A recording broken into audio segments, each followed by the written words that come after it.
All right, let's get into this. Have you ever found yourself completely misjudging someone? You know, you have this idea, and then bam, something happens, and it just flips everything you thought you knew about them, maybe even about yourself. Absolutely. It's that clash, isn't it? Reputation versus, well, reality. And today we're really diving deep into that idea using an excerpt from a novel, but ch2.pdf. This isn't, a dry research paper. It's a story. It gives us this really intimate, close-up look at college life, relationships just starting out, and these surprising dynamics that pop up when people are kind of forced together. Challenges all those first impressions. Right. So our mission here for this deep dive is to pull out those surprising bits of impressions, yeah, and the power of connections you just didn't see coming. That whole journey of getting to know someone beyond, the gossip and the surface stuff. So what's it all mean for Abby, for Travis, and well, everyone caught up in this. Let's unpack it. Okay, so picture the scene first. We're dropped right into this chaotic college cafeteria. It's loud, apparently smells like fried food and sweat. Lovely. And the AC has clearly given up the ghost. Abby, she's our narrator. She's there with her crew. America, Finch, and Shepley, plus his Sigma Tau fraternity friends. And Travis makes his entrance. And it's quite an entrance. He just walks in and basically takes Brazil's usual seat, just asserts himself. And he's got this striking look, right? Gingerbread skin and chocolate eyes, but then this white Eastern football cap pulled down low. Contrasting vibes. Oh, definitely. And that entrance, it's not just him walking in. It's immediate power dynamics. He commands attention without really trying, or maybe by trying in a very specific way. Yeah. And Abby notices internally that he insisted on eating only with her, right there in that crowded room. Yeah. That singles her out immediately, sets the stage for something different, something focused. And that focus definitely doesn't go unnoticed. America gets pretty dramatic about it. Worried her boyfriend Shepley thinks Abby might be sleeping with Travis, which Abby just shuts down immediately, right? Not at all. Like emphatic denial. Yeah, that early tension, that immediate need to clarify or deny, it really highlights how Travis's reputation just precedes him everywhere. Everything gets interpreted through that lens. Okay, so amidst all the social stuff, there's another layer. Abby's really struggling academically, biology specifically. She literally says, revising or not, in bio, it's a guaranteed failure for me. I can't do it. It doesn't stick. Just completely defeated. Yeah, you feel that frustration. But then, here's where it gets really interesting. Travis Maddox, the player, offers to tutor her. Seriously. It's such a curveball, isn't it? Totally. And how does he teach? He apparently makes all abstract concepts into obvious facts. He even comes up with this mnemonic for cell reproduction phases. Prometa, anatella, phases, metaphase, anaphase, telophase. Like, who is this guy? Right. And this is a really important moment. Yeah. What does this tell us? This unexpected intelligence, this patience, this actual teaching skill, it completely clashes with that outward persona, doesn't it? Yeah. It's a big aha moment. Yeah. For Abby and for us reading it, you suddenly see there's more going on under the surface. Much more. And it works. She gets the third best note on the midterm, which is huge for her. And Travis's reaction, it's not just cool. He's ecstatic, hugs her, then just hoists her up onto his shoulder. In the middle of the hallway. Exactly. Yeah. Carrying her through the crowd, calling her a genius, and this is weird phrasing, a monstrously gigantic brain that disfigures this poor young girl. Yeah, only Travis, right. But it's pure, unadulterated joy for her success. It is. And connecting that back, it really hammers home that theme of discovery. Not just, learning biology facts, Right. but discovering these hidden facets of character in someone you thought you had completely figured out. So that biology success, it doesn't exactly quiet things down between them socially. If anything, the rumors about Abby and Travis swelled significantly. But here's the fascinating paradox, right? His actual reputation, the whole never more than one night thing, it actually made their friendship seem more believable to some people. How so?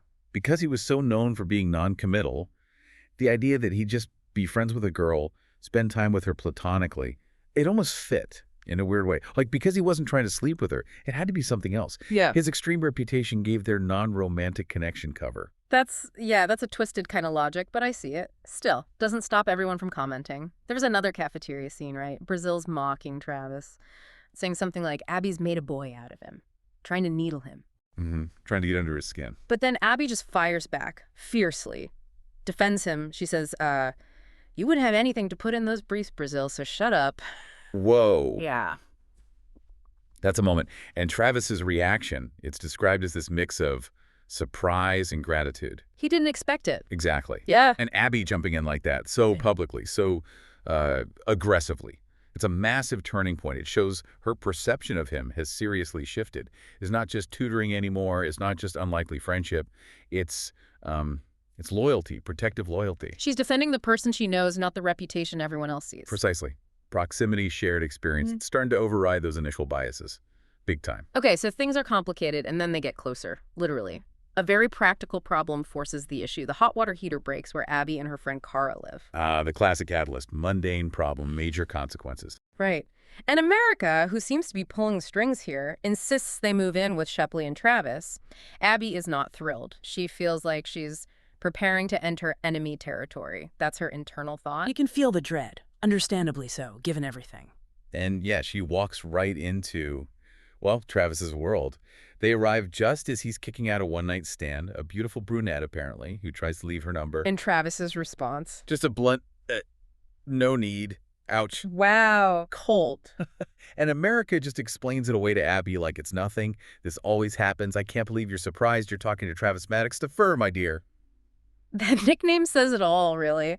But it immediately confronts Abby with the raw reality of his lifestyle. And it leads to this direct confrontation, doesn't it? Abby calls him out. She does. Asks us, how can you use someone and treat them like that? And his defense is, well, it's something else. He's completely unapologetic, gives these almost logically sound, from his perspective, arguments.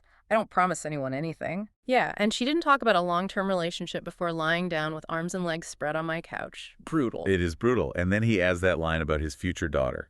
My daughter better not take off her panties in the presence of a jerk she just met. Which is a statement. It is. It's jarring, maybe ethically questionable to many, but it reveals his very clear, very stark framework. He has rules, even if they're not conventional ones. Speaking of rules, Abby is so disgusted by the couch situation, she says she'll sleep in an armchair. Well, it's no part of that. But Travis insists she sleeps in his bed. Which is unexpected, again. Very. He stresses, nobody else has ever approached my bed. Like, ever. So why her? What's his reasoning? He says, I always screw on the couch. They never enter my room. And when she pushes, like, why is she allowed? His answer is pure Travis. Are you planning on sleeping with me tonight? No. That's why. Wow. Okay. So even within this incredibly promiscuous lifestyle he leads, there are boundaries, strict ones. His personal space, his actual bed is somehow separate, sacred almost. Yeah, it seems so. It reveals this hidden, maybe surprising sense of order or control underneath all the chaos. He compartmentalizes intensely. It really challenges that simple player label again. The whole living situation just keeps pushing boundaries, like the shower scene. Travis just walks into the bathroom while she's showering, brings her a towel, clothes, even her weird cream from her suitcase. Oh, my God. And then just casually brushes his teeth like it's totally normal. While she's in the shower? Yep. Abby's horrified, obviously. You went through my things. I mean, yeah. But Travis is just calm, casual, says he won't ogle her. Like, that's the main concern. The lack of boundaries there is astounding. Or rather, his boundaries are just completely different from hers. Totally different. Then there's the sleeping arrangement itself, sharing the bed. Abby's super uncomfortable at first, tries to build a blanket wall between them. The classic move. Right. But she wakes up the next morning, and she somehow ended up lying on him. Oops. And Travis, he's just amused. Admits he was awake the whole time and had promised to be good. Oh, Travis. Always keeping things interesting. And it's in that moment, that morning after closeness, he drops this bomb. He says, I don't want to sleep with you, Poulette. You please me too much. Wait, what? Poulette? Like little chick? Yeah, it's used like an endearment, apparently. Yeah. But the statement itself, you please me too much. Okay, unpack that. That's confusing, especially given his reputation. Right.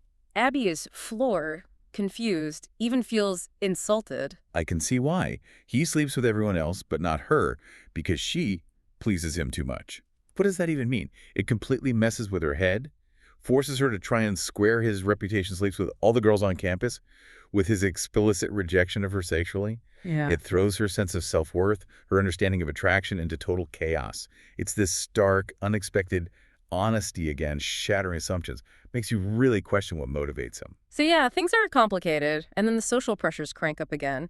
Parker Hayes invites people to a fraternity party, a couples party. The dreaded couples party when you're a couple pair. Exactly. And America immediately starts pushing. Abby has to go with Travis so that she and Shepley can go as a legit couple. Matchmaking America strikes again.